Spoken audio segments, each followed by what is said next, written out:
Lalu kata Kaisar, kenapa kau nggak makan dan minum? Kata Abdullah jawabannya, saya tahu dalam agama saya sekarang sudah halal tuh babi dan khamr. Karena saya akan mati kalau saya nggak makan. Tapi demi Allah saya tidak akan biarkan kau menghina agamaku. Sama raja dunia dia ngomong ini. Saya demi Allah tidak akan membiarkan kamu menghina agamaku. Kaisar bilang, kalau begitu saya akan bunuh kamu.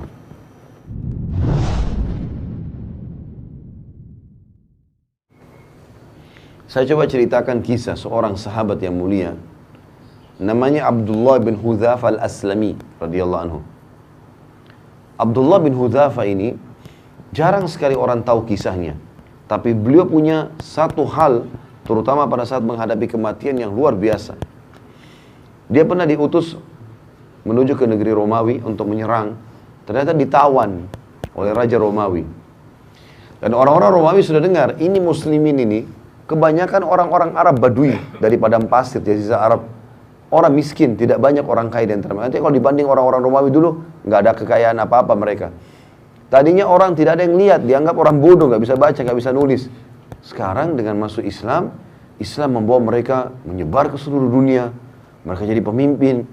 Dan yang luar biasa didengar oleh Kaisar, keyakinan orang Islam ini mengalahkan kokohnya gunung. Halal, halal, haram, haram. Asal dia sudah belajar, dan dia memang sudah yakin dengan itu, nggak bisa digoyahkan. Sampai mati pun. Maka Kaisar waktu tawan sahabat-sahabat ini, pimpinannya adalah Abdullah bin Hudzafa radhiyallahu anhu. Kata Kaisar, mana pimpinannya? Ini si Abdullah. Dipanggil sama Kaisar di depan teman-temannya semua.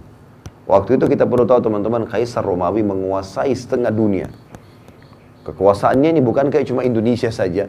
Seluruh setengah dunia ini dikuasai sama dia. Kerajaan Romawi dulu terkenal, Bizantium Romawi. Kata Kaisar, hai Abdullah, kalau kau mau pindah ke Nasrani, masuk agama Nasrani, saya akan kasih kau setengah kerajaanku. Sekarang kau langsung jadi raja. Teman-teman bayangkan kalau kita, ada orang punya 100 miliar, lalu dia bilang, saya kasih kamu 50 miliar, pindah agama. Ya. Mungkin orang-orang yang lemah imannya, 50 miliar, tadinya mungkin 1 juta pun susah dipegang. 50 miliar ini mengkhayal bagi dia. Pindah agama banyak. Bahkan orang banyak pindah agama karena Indomie. Di Indonesia kan ada begitu. Kasih sembako pindah agama. Atau memperjualbelikan agamanya, berkedok Islam tapi benci Islam. Banyak sekali di Indonesia. Luar biasa benci sama Islam. Macoin segala macam hal. Demi untuk dunianya. Berapa banyak. Abdullah bin Hudzafa ambil pelajaran teman-teman sekalian. Ditawarkan setengah kerajaan Kaisar. Datangkan saksi-saksi. Nih, saksi semua ini bukan main-main. Kamu bilang saya masuk Nasrani, setengah kerajaan. Dari Badui padang pasir orang miskin jadi raja langsung. Berdampingan sama Kaisar. Apa jawaban Abdullah? Kerajaan ditawarkan. Dan ini tidak main-main, serius. Akan dikasih kerajaan. Kata Abdullah, wahai Kaisar, jangankan setengah kerajaan Anda. Seluruh kerajaan Anda, seluruh kerajaan Arab dan Ajam. Semua kerajaan di muka bumi ini. Mau orang Arab, mau orang selain Arab. Dan kerajaan Anda pun semuanya kalau saya dikasih. Untuk meninggalkan agama saya sekejap mata, sekedip mata saja. Tarfata'in dalam bahasa Arabnya. Tidak akan saya lakukan. Tidak bisa. Ini ngalahin kokohnya gunung, teman-teman sekalian, imannya. Luar biasa gitu. Sayangnya sebagian kita hanya seperti kerupuk. Diketuk pecah. Gitu. Maka waktu itu Kaisar ini punya anak perempuan. Orang bule. Ya. Kalau kita sekarang sering ucapkan begitu, yang terkenal kecantikannya, masih gadis, tinggi, putih, cantik, fitnah bagi laki-laki. Sampai banyak raja-raja waktu itu dan para perdana menterinya, Kaisar, panglima-panglima perang berharap jadi suaminya perempuan itu. Terkenal sekali. Dikeluarkan oleh Kaisar, dulu di sebelahnya. Hai Abdullah, setengah kerajaanku dan nikahi anakku. Ini juga plus lagi, dapat perempuan tercantik di dunia pada saat itu. Kata Abdullah dengan kalimat yang mungkin Kaisar tidak semudah itu memahaminya ya. Tapi orang beriman harus bisa faham. Dia mengatakan Anda menawarkan anak Anda perempuan ini ya, untuk digantikan dengan bidadari yang Allah janjikan untukku di surga. Artinya percuma, nggak mempan. Ya. Maka kata Kaisar, penjarakan orang ini. Instruksinya, jangan kasih makan dan minum. Gak boleh makan dan minum. Teman-teman, kita kalau nggak makan 2 hari, 3 hari mungkin masih lapar, tapi masih bisa hidup lah. Tapi kalau nggak minum, ini nggak mudah nih. Dari pagi sampai malam kita nggak minum, sudah kering tenggorokan. 2 hari, 3 hari bisa meninggal ini. Jangan kasih makan dan kasih minum, di penjara. Dan Kaisar suruh penjaga-penjaga prajuritnya perhatikan. Kalau sudah lemes, sampaikan ke saya. 3 hari, 3 malam, nggak makan, nggak minum. Sampai dikatakan dalam kisah ini, Abdullah kepalanya mulai melemas. Condong ke kiri. Udah lemas gitu. Nggak ada minum, nggak ada makan. Lalu pada saat itu, kata prajuritnya Kaisar, sudah lemas. Kata Kaisar, masukkan babi dan khamr di penjaranya. Sekarang di babi. Ini bukan babi sembarang ya. Babi masakannya buat Kaisar.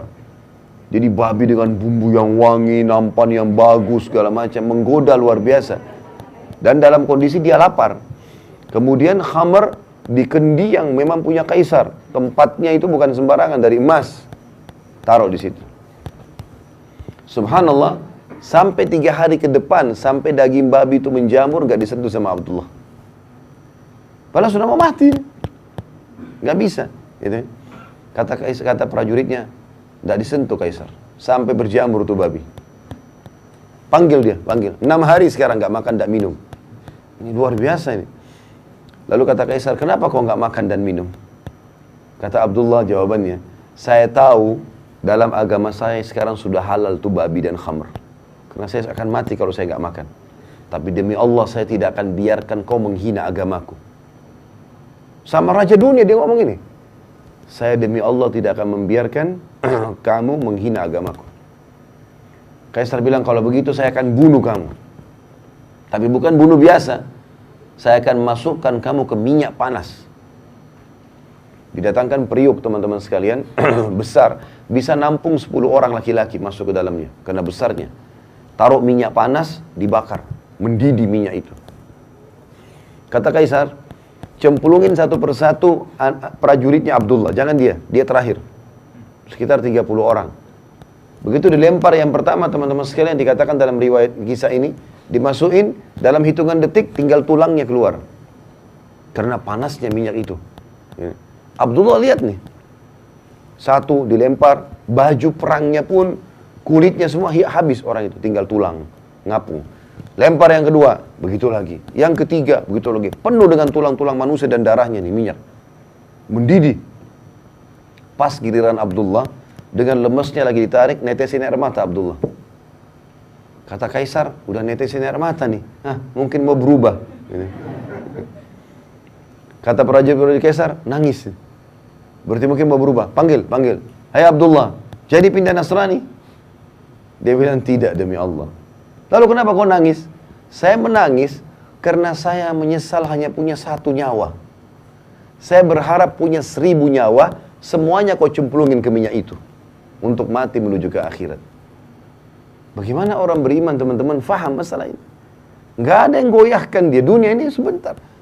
Antum tarik kisah ini kepada penyakit yang sedang kita alami. Utang yang belum kita lunasi. Permasalahan rumah tangga yang kita hadapi. Seberat apa itu dibandingkan Abdullah ini? Nggak ada nilainya. Tapi dia begitu yakin ada Tuhannya Allah. Dan dia yakin dunia ini hanya sebentar, dia akan menuju ke akhirat. Itu poin yang tidak boleh luput dengan kita. Dan itu makna daripada perkataan hadis ini. Yang Allah bilang, siapa yang rindu bertemu denganku, aku rindu bertemu dengannya. Artinya siapa yang selalu tahu targetnya akhirat, dia akan menuju ke sana. Dan siapa yang benci bertemu denganku, dunia aja terus. Nggak ada urusan sama akhirat ini. Selalu pelanggaran, tidak ada kepatuhan, nggak ada taubat menyesal dari dosa. Maka aku pun benci bertemu dengannya. Semakna juga dengan hadis ini adalah hadis yang lain yang pernah saya sampaikan teman-teman sekalian, hadis sahih. Yang Nabi SAW mengatakan, siapa yang rindu bertemu dengan Allah, Allah rindu bertemu dengannya. Siapa yang benci bertemu dengan Allah, Allah benci bertemu dengannya. Maka para sahabat sedih dengar hadis ini. Termasuk waktu Nabi SAW pulang ke rumah beliau, di rumahnya Aisyah radhiyallahu anha. Maka Nabi SAW menemukan Aisyah lagi menangis. Kata Nabi SAW, kenapa kau nangis hai Aisyah? Ya Rasulullah, hadis anda ini luar biasa. Apakah kalau kami takut mati, berarti kami benci bertemu dengan Allah? Yarhamkallah. Maka kata Nabi SAW, bukan begitu hai Aisyah. Tapi orang beriman, kalau akan meninggal dunia, akan dicabut ruhnya, Allah akan utus kepadanya beberapa malaikat. Dan ini kita akan saksikan. Masing-masing kita akan saksikan. Semoga kita termasuk orang beriman ini. Karena kata Nabi SAW, akan datang sosok-sosok malaikat yang memperlihatkan kepadanya amal-amal solehnya. Ini sholatmu, ini puasamu, ini zakatmu, ini bakti orang tuamu, ini majelis ilmumu, ini. Karena ini semua, kau akan masuk ke sini. Diperlihatkan surganya. Nampak nyata. Ini sebelum prosesi pencabutan ruhnya ini. Maka dia pun karena lihat semua itu, dia rindu bertemu dengan Allah. Mau segera mati. Gitu kan? Maka Allah pun rindu bertemu dengannya. Kalau orang fasik, orang muslim banyak dosanya tidak sempat taubat, dan orang kafir, maka akan datang sosok-sosok malaikat yang memperlihatkan amal-amal buruk mereka. Ini zinamu, ini ribamu, ini bohongmu, ini begini, ini begini, ini begini. Semua dosa-dosa. Karena semua ini, kau akan masuk ke sini, diperlihatkan nerakanya. Maka dia pun ketakutan, maka dia benci bertemu dengan Allah, Allah pun benci bertemu dengannya. Jadi teman-teman, poin-poin ini harus difahami. Karena memang kita ini sebenarnya Bani Adam, anak Adam ini ahli surga. Karena Allah ciptakan Adam alaihissalam ayah kita di surga. Allah menurunkan Adam alaihissalam untuk menjadi pemimpin di muka bumi, menjalankan hukum-hukum Allah. Nanti kembali ke sana, jangan mampir di sini. Ya. Ibaratnya kita kalau lagi sama-sama semua ini naik bus atau naik kereta api, cuma mampir sebentar di tempat istirahat. Makan, minum, sholat, habis itu pulang. Gitu loh. Jangan jadikan ini sebagai target utama. Keliru target utama. Boleh kita nikmati, tapi bukan target. Kita ada di sana. Kita ini anak-anak akhirat. Makanya Ali bin Abi Thalib berkata radhiyallahu anhu, dunia punya anak-anak. Ada orang-orang yang mau sampai di sini saja. Nggak mau ikut pulang gitu loh. Dan akhirat punya anak-anak. Maka jadikan diri kalian adalah anak-anak akhirat. Dunia cuma dilalui. Sampai Nabi SAW mengingatkan kepada kita, perumpamaan aku dengan dunia ini seperti musafir yang sedang penat. Nabi gunakan istilah musafir. Lagi capek, Bapak Ibu lagi bawa mobil, kita lagi safar ke Jawa Timur, misalnya dari Jakarta, capek, masuk ke rest area, gitu kan. Masuk ke tempat istirahat sebentar. Perumpamaan aku dengan dunia seperti seorang musafir yang lagi penat, lalu dia mendapatkan sebuah pohon untuk bernaung di bawahnya. Setelah penatnya hilang, dia pun pergi. Memang sudah begitu. Orang beriman rindu dengan matinya, rindu dengan bertemu dengan Tuhannya. Dan apa yang Bapak Ibu lakukan kayak dulu di majelis ilmu begini, sholat, sedekah, ini wallahi demi Allah Bapak Ibu sekalian kita akan terima. Faman ya'mal mithqala dzarratin khairan yarah wa man ya'mal mithqala dzarratin syarran yarah. Ini firman Allah, enggak mungkin salah. Siapa yang buat seperti biji sawi dari kebaikan dia akan lihat. Siapa yang buat biji sawi dari keburukan dia akan lihat. Enggak ada yang luput. Kalau ada Bapak Ibu yang terzalimi oleh orang di sini, tidak usah khawatir, kita ikhtiar. Nggak dapat, wallahi di akhirat kita dapat. Nggak ada ceritanya itu, nggak ada yang luput. Di mahkamah Allah, nggak ada ceritanya main-main.